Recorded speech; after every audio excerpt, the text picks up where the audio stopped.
Hello and welcome. I'm your host, Don Rick Castro, and you are tuning into the What's in Your Case podcast.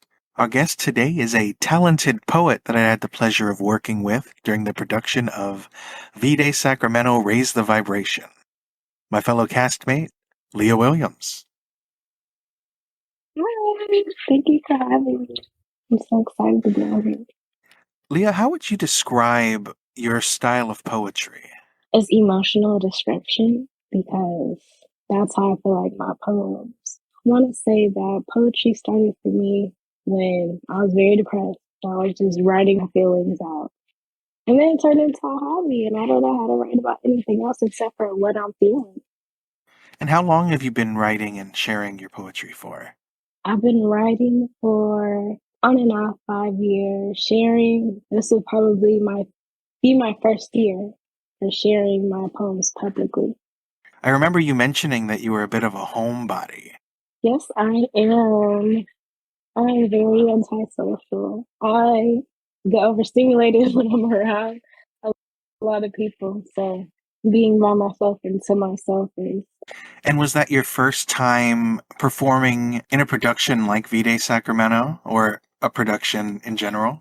yes, it was. I was terrified the entire time I was there, especially with you guys having background of being in public and playing. I didn't want to mess you guys up or be the mess up of the group. And how did you get involved with VDay Sacramento? So it's a very funny story. My friend, she sent me the link and she was like, I think you should join. And I seen what it was, and it was around the perfect time. I just wanted to get outside my comfort zone and go and explore the world, the artistic side of the world, that is, and share my art. And when she sent that to me, I was like, okay, cool. I didn't know it was going to be a whole production. I thought it was just going to be like, for some reason, a small group meetup, and we were just going to show our poems with everybody. And I had sent in my poem. I wrote the poem the same day randomly. It was just some emotions I was feeling that day. I was really focused on healing. And I wrote my poem. I sent it off. And then I went to the auditions. And that's when I figured out what VDay was going to be. And I was terrified from that day on. But I knew that I had to keep pushing. I've already made it this far. I can't stop. And have you gone to any open mics or shared anywhere else since? I want to say no, but that's because I'm building my business life right now. And I've really been focused on my finances. But I do want to go to open mics so bad. I just never really know where they're at. I want to find them so bad. Now, you've also started a journaling group a few months ago. Yes, I do. My goodness. I love my women. That's the majority of who's in there. I can't convince a man to join for some reason. They never want to talk about their emotions. But I started this group off of like only because during therapy, my therapist told me that it'd be beneficial to be more open and vulnerable with people since it's something that I'm not used to. I agreed with her and I tried to look for groups around and I couldn't find any. So I said, hey, I'm about to just make one myself. That's exactly what I did. I posted it on Instagram and I was like, hey, if anybody wants to be open, talk about their feelings with me. I'm doing a journaling group every Saturday. And I'd love for somebody to join. And it started off with friends and family. And there was a lot of people that said they wanted to join, but they just didn't show up, which I hold nothing against them because I get it. Life is extremely busy. But it's a nice little group with my friends and family. It's always open to anybody. We've been taking a break just due to my busyness and everybody else's busyness. But I do plan on starting it back up, and not this weekend and next. And how could people get involved in joining the group? Instagram. If they just DM me on Instagram, then I'll add them to the link, the Zoom meeting that we do. Speaking of Instagram, on your Instagram, you have a web link that takes you to a page, and it looks like it's just a book titled Women Who Run with the Wolves. Yeah. Why that book? Oh my goodness. I love that book. So I believe that society has domesticated women Women are running around trying to look like perfection so that somebody can come scoop them up and they can have a happily ever after. And that's exactly what I was doing for my entire childhood. I had always seen women on TV as a child and how the man runs and they save her and then she's all pretty and perfect the entire time, not showing a lot of emotion and kind of just pretending to be this perfect person.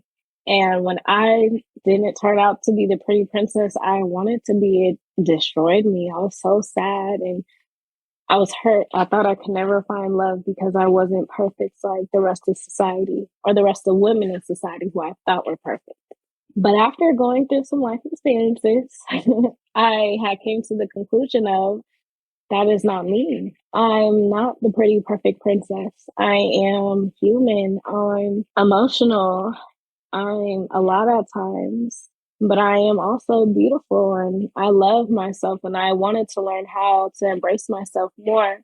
And so when I found the book called Running with Wolves, it's more of like finding your inner wild woman. And I also said that in my poem. My inner wild woman is she's my intuition. She's like my inner animal. When I step outside and I'm looking upon like just beauty, you can see a little pop of her.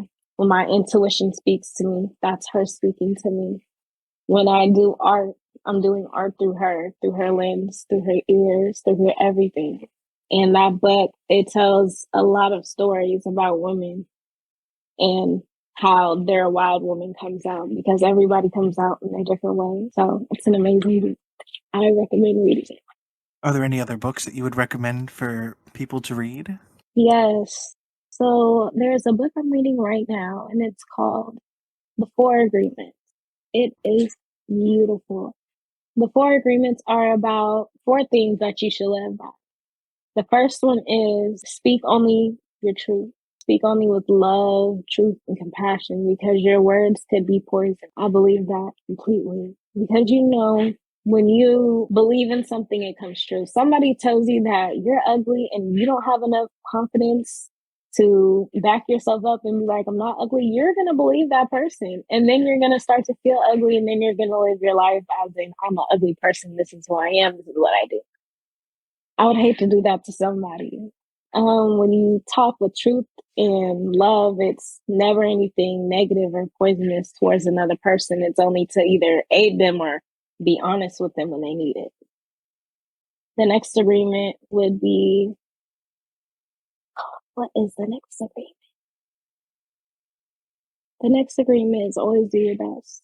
If you always do your best, there's no room for self-hate, self-judgment, or any negativity coming towards you, or the victim coming out. And the victim is somebody who always has self-pity for themselves instead of getting back up and doing something about what they're being sad about.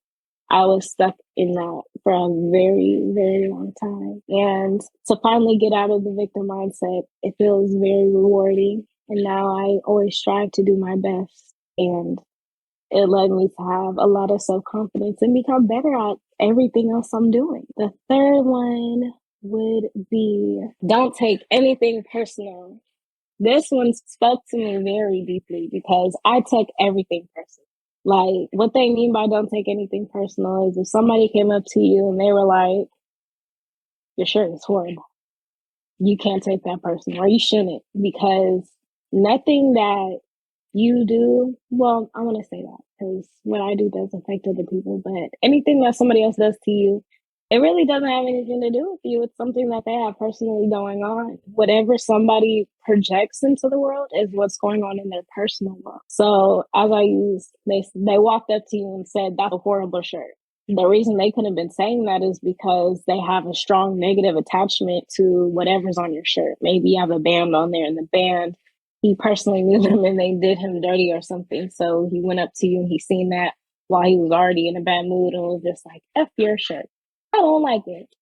And it is what it is. You shouldn't take it personally because it really doesn't have anything to do with your shirt. It's just their emotional attachment to whatever you have on your shirt. The last one is do not make assumptions. This one hits deep as well. I'm not good at communicating. I would consider myself good now, but back in the past, I didn't communicate because I felt like somebody could just read my mind magically for some reason.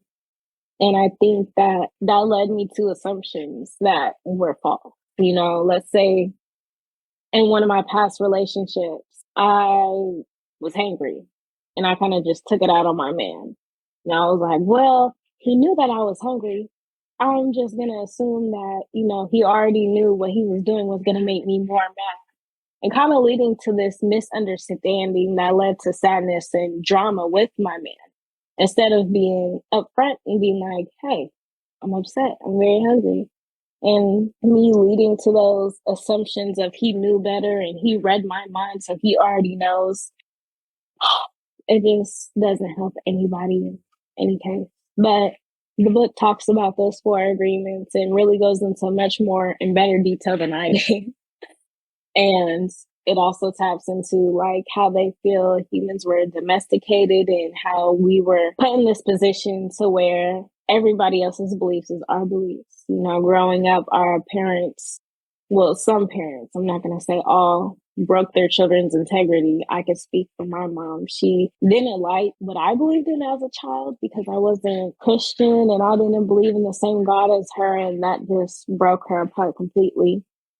And she felt the need to break my integrity and tell me what I need to believe and what I need to do with myself and what I want instead of believing in myself and knowing what I want. And it goes into a lot more detail, but that one stuck with me a lot because it wasn't until I read this book that I realized that I had not only my beliefs, but my mother's beliefs, my grandparents' beliefs, anybody in my family who ever judged me, their beliefs. When I thought I was ugly, it wasn't because I genuinely thought I was ugly. It was because somebody had already told me that I was ugly in my past, and that stuck with me.